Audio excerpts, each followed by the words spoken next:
First of all எபிசோடோடைய ஆரம்பத்திலேயே ஜங்குக்கு எப்படின்னாச்சு செல் ஜங்கோடைய பாடியை dispose பண்ணணும்னு சொல்லிட்டு ஒரு ஆளை தேடி வந்திருப்பாரு.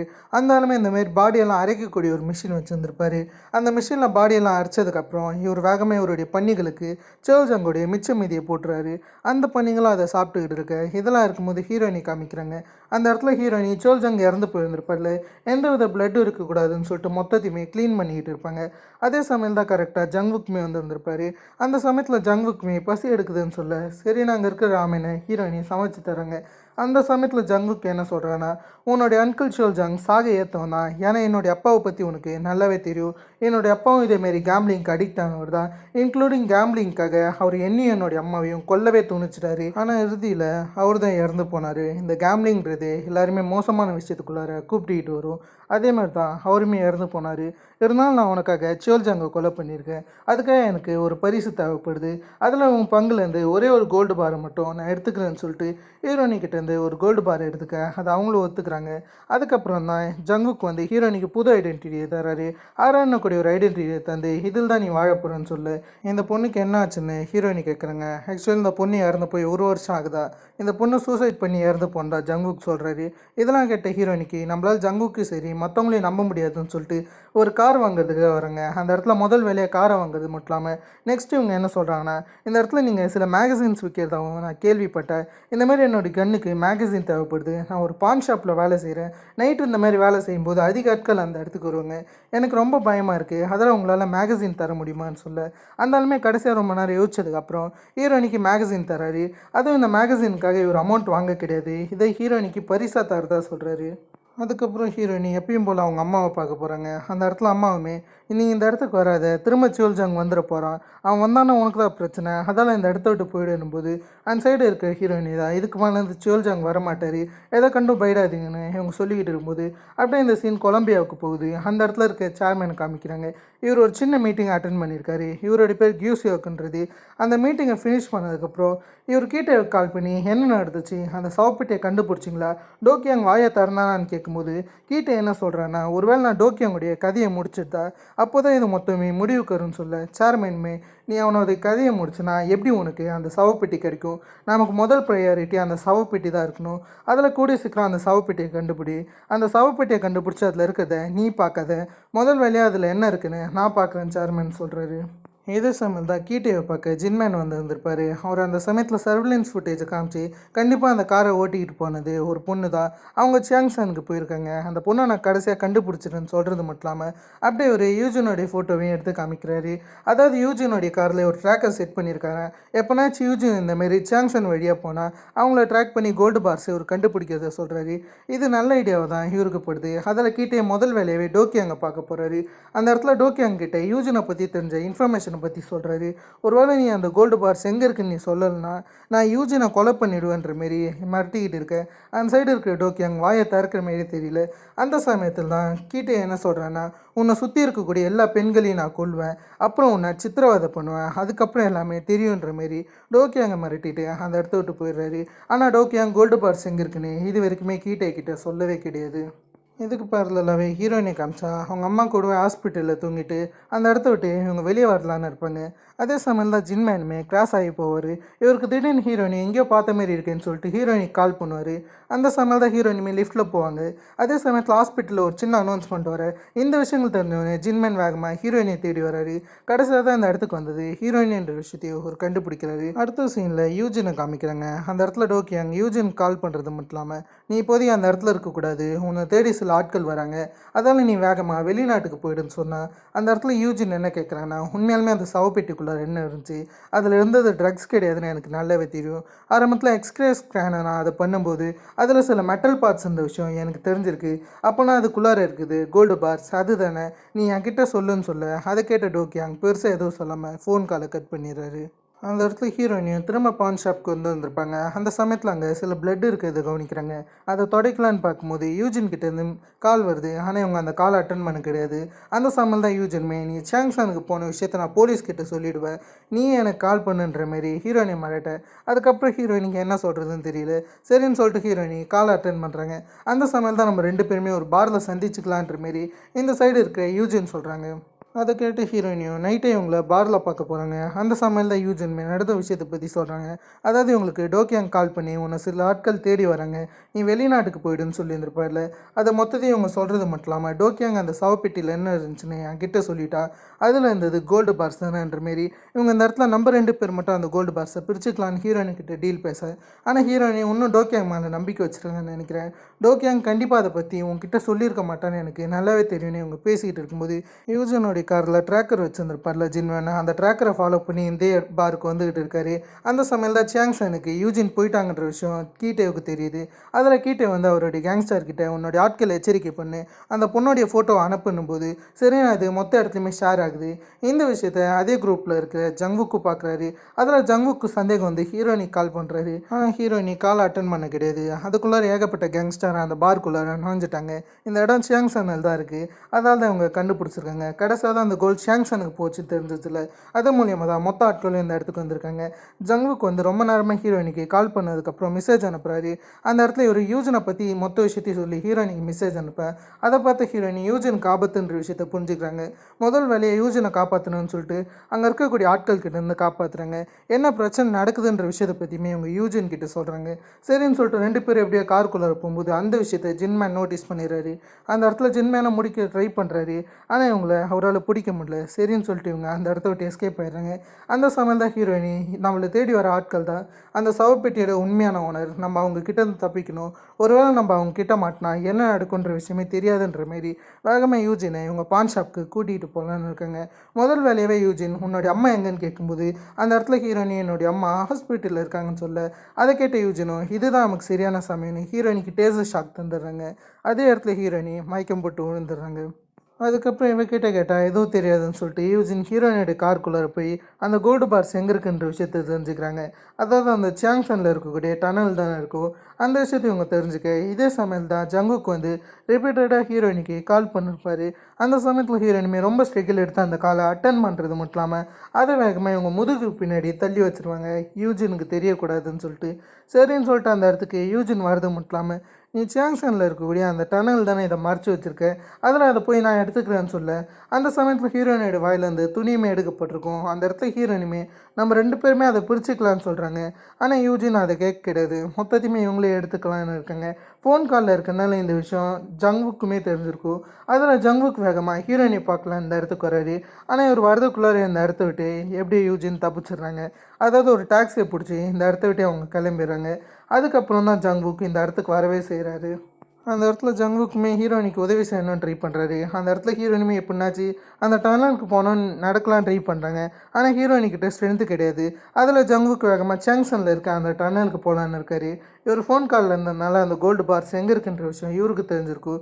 இவர் அந்த இடத்துல கிளம்பின்னு இருக்குமே தான் யூஜனும் அந்த இடத்துக்கு போகலான்னு இருப்பாங்க. ஆனால் இவங்க காரில் முன்னவே ட்ராக் இருக்குனால அதை ட்ராக் பண்ணிவிட்டு கீட்டே இந்த இடத்துக்கு வந்திருப்பார். யூஜனோட கழுதை போட்டு அந்த இடத்துல கீட்டே சீபேட் மூலியமாக நடிச்சுன்னு இருக்கேன். அதே சமயத்து டோக்கியாங்கு கால் பண்ணி அந்த கோல்டு பார்ஸ் எங்கே இருக்குன்னு இவர் கேட்குறாரு. ஆனால் அந்த சைடு இருக்கிற டோக்கியாங்கும் கோல்டு பார்ஸ் எங்கே இருக்குன்ற விஷயம் தெரியாதுன்ற மாரி அதை மறுக்க அந்த இடத்துல யூஜனோட உயிர் வேறு அப்படியே போயிட்டு இருக்குது. அந்த சமயம் தான் யூஜன் வந்து கீட்டே கிட்ட அந்த கோல்டு பார்ஸ் இருக்கிற இடத்த அப்படியே அந்த டேஷ் கேம் மூலியமாக காமிக்கிறாங்க. ஆனால் கீட்டே ஈவே இறக்கமே இல்லாமல் அதே இடத்துல யூஜினை போட்டு தள்ளிடுறாரு. யூஜினோடைய கதை இதே இடத்துல முடிஞ்சு போகுது. அடுத்ததாக ஜங்குக்கும் அந்த டனலுக்குள்ளே இருந்திருப்பார். இந்த சமயத்தில் ஹீரோயினிக்கு கான்ஷியஸ்னஸ் இல்லாததுனால மொத்த கோல்டு பார்ஸ் இவரே தோண்டி எடுக்கலான்னு இருக்கார். அதில் இவர் ஒரு பக்கம் தோண்டிக்கிட்டு இருக்கும்போது இதே இடத்துக்கு கீட்டேயும் வந்துக்கிட்டு இருப்பார். அந்த சமயத்தில் சேர்மன் கியூசியோ கிட்டேருந்து கால் வரும். அந்த இடத்துல கியூசியோக்கு நீ அந்த சவப்பெட்டியை கண்டுபிடிச்சிட்டேன்னு போது அந்த இடத்துல கீட்டேவும் எதை பற்றி கவலைப்படாதீங்க, மொத்த விஷயத்தை நான் பார்த்துக்கிறேன், அந்த கோல்டு பார்ஸை நான் கண்டுபிடிக்கிறேன்னு லைட்டாக வாயை விட்டுருவார். அதுக்கப்புறம் சேர்மனுக்கும் மொத்தமாக தெரிஞ்சிடும். அதில் சேர்மனும் காலை கட் பண்ணி விடுவார். தப்பு பண்ணிட்டோமே ஒரு பக்கம் கீட்டே வச்சுன்னு இருப்பார். அடுத்ததாக ஹீரோயினிக்கும் கான்ஷியஸ்னஸ் வந்திருக்கும். அந்த சமையல் தான் இவங்க ஜங்குக்கு போட்டு மிரட்டின்னு இருப்பாங்க. ஏன்னா ஜங்குக்கு அந்த தங்கத்தெல்லாம் எடுத்துக்கிற மாரி தெரியும்.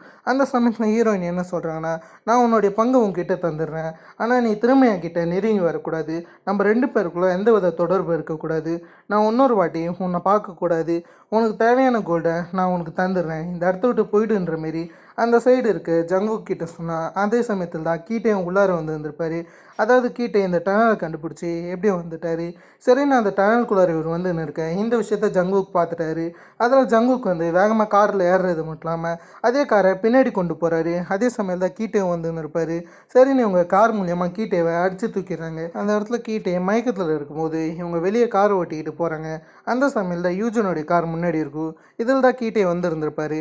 அந்த காரை இவங்க இடிச்சிடுறாங்க. என்னடா ஆச்சுன்னா அந்த காருக்குள்ளே போய் பார்த்தா அந்த இடத்துல யூஜின் இறந்து போயிருக்கிற விஷயம் கன்ஃபார்ம் பண்ணுறாங்க. இந்த இடத்துல தான் ஜங்குக்கு ஒரு ஐடியா தோணுது. ஹீரோனி கிட்ட இருக்கிற அந்த கன்னை வாங்கிப்பார்.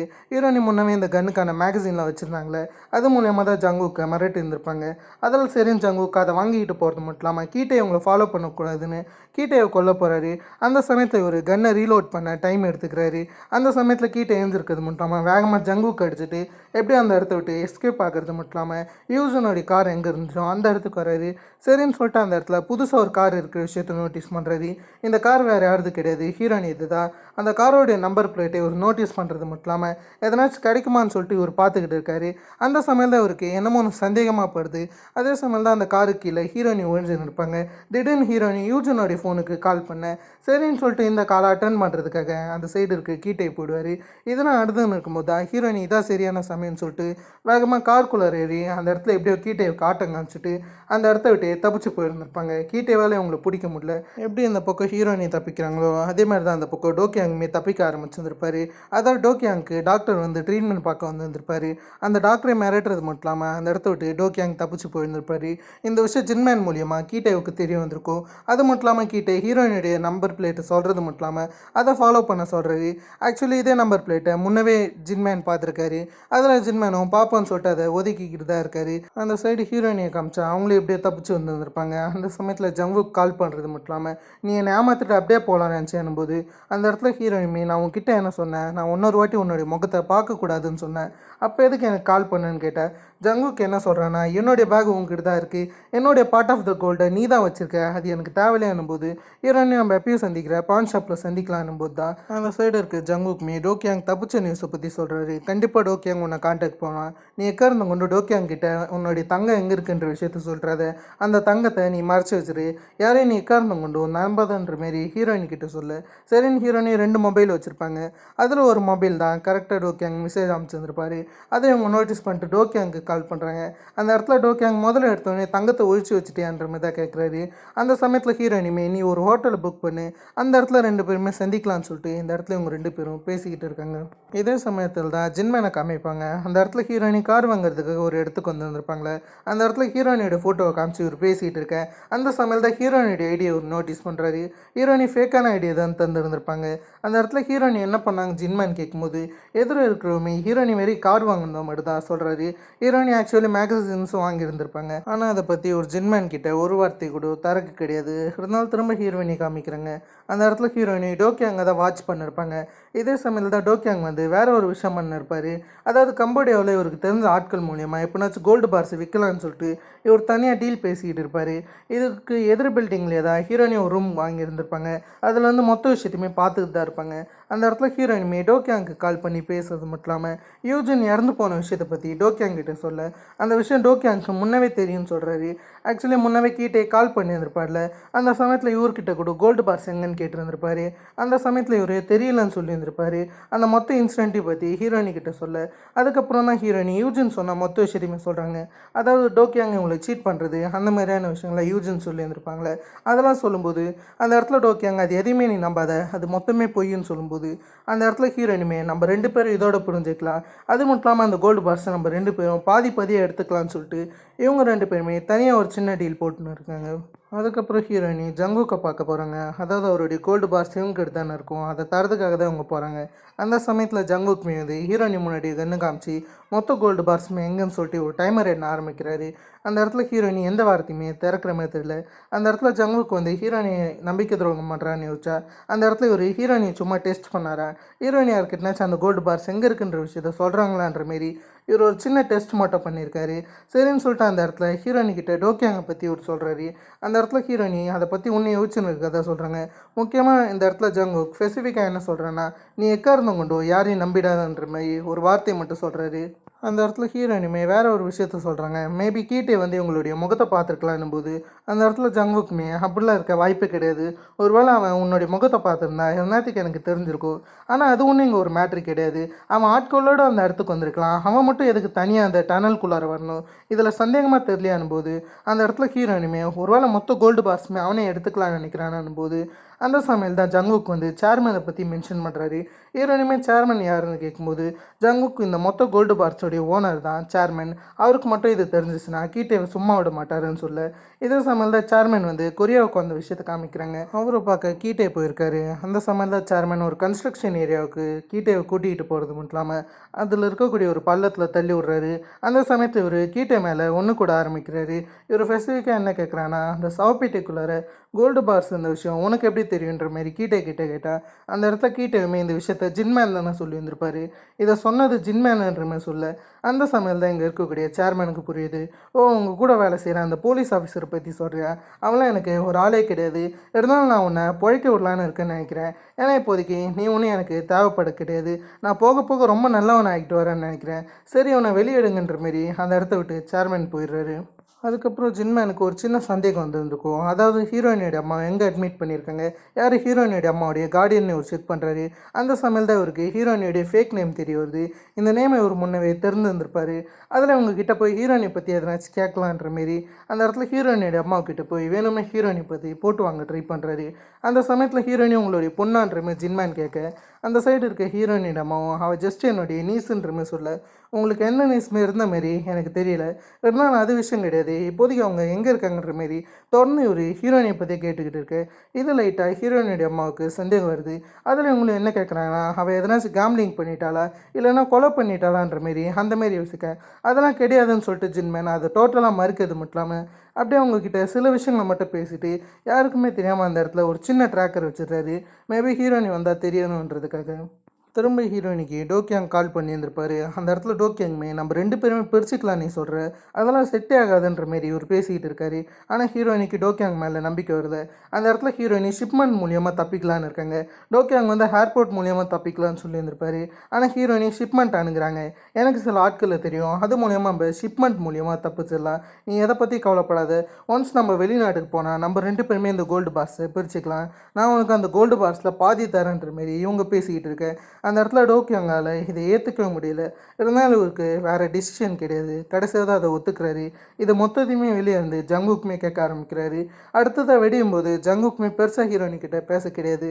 அந்த இடத்த விட்டு ஹீரோயினி கிளம்புறாங்க. அந்த சமயத்தில் ஓசியோக்குன்னு ஒரு பையன் இருந்தால அவன் வந்து ஹீரோயினிக்கு ஒரு சின்ன கிஃப்ட்டை தரது மட்டும் இல்லாமல் இந்த கிஃப்ட்டை நான் கோல்டு மூலியமாக செஞ்சுருக்கேன், கண்டிப்பாக இது உங்களுக்கு அதிர்ஷ்டம் தரும்னும் போது அந்த இடத்துல ஹீரோயினுமே இது உண்மையானு கேட்குறேங்க. அந்த இடத்துல இருக்க ஹோசியோக்குமே இது ஒன்றும் அப்படி கிடையாது, நீங்கள் நம்புங்க, கண்டிப்பாக உங்களுக்கு ஏற்ற அதிர்ஷ்டம் உங்களுக்கு கிடைக்குன்ற மாரி ஒரு சின்ன நம்பிக்கையோட ஹீரோயினி அமுச்சு வைக்கிறான். கடைசியாக தான் ஹீரோயினியை ஜங்குக்கு காரில் போய்கிட்டு இருக்காங்க. அந்த இடத்துல ஜங்குக்குமே நான் ஒன்றும் இதெல்லாம் ஒட்டுலாம் கேட்கல, கடைசியாக தான் என் காதில் சில விஷயங்கள் கேட்டுச்சு.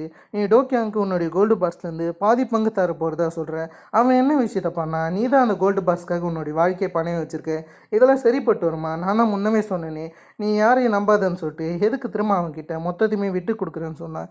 அந்த இடத்துல ஹீரோயினி பெருசாக எதுவும் பேசாமல் இவங்களுடைய பங்குலேருந்து 10% ஜங்குக்கு தரதான் இவங்க சொல்கிறாங்க. அதுக்கப்புறம் ஜங்குக்கு அமைதியாகிட்டார். ஒரு நாள் டோக்கியாங் காமிச்சா அந்த இடத்துல டோக்கியாங் ஒரு ஆள்கிட்ட இருந்து மெட்டல் டிடெக்டரை வாங்க ஆரம்பிப்பார். அதாவது ஹீரோயினோட இடத்த போய் செக் பண்ணலான்னு சொல்லிட்டு இவருக்கு ஹீரோயினுடைய பான் ஷாப் எங்கே இருக்குன்னு நல்லாவே தெரியும். அதில் முதல் வேலையாக அந்த பான் ஷாப்புக்கு வெளியே நின்று யாருனாச்சும் உள்ளார இருக்காங்களான்னு ஃபோன் கால் பண்ணுறாரு. எதுவுமே அட்டன் பண்ணலான்னு தெரிஞ்சோடனே பான் ஷாப்பை அப்படியே உடச்சிக்கிட்டு உள்ளார போக ஆரம்பிக்கிறாரு. சரி மெட்டல் டிடெக்டர் வச்சு மொத்த இடத்துலையுமே செக் பண்ணி பார்க்குறாரு கோல்டு பார்ஸ் இருக்கான்னு. அந்த சமயத்தில் திடீர்னு ஹீரோயினி லைட் ஆன் பண்ணுறது மட்டும் இல்லாமல் டோக்கியாங்க்கு முன்னாடி கன்னை நீட்ட ஆரம்பிக்கிறாங்க. டோக்கியாங் ஹீரோயினி ஒருத்தர் இப்படி பார்த்துட்டு இருக்கிறதோட இந்த எபிசோட கம்ப்ளீட் பண்ணுறாங்க. கண்டிப்பாக உங்களுக்கு இந்த எபிசோட் பிடிச்சிருக்குன்னு நினைக்கிறேன். இதேமாதிரி நான் உங்களை வேறு ஒரு லாசமான வீடியோவில் சந்திக்கிறதுக்கும் ஹேவ் ஃபன் கைஸ்.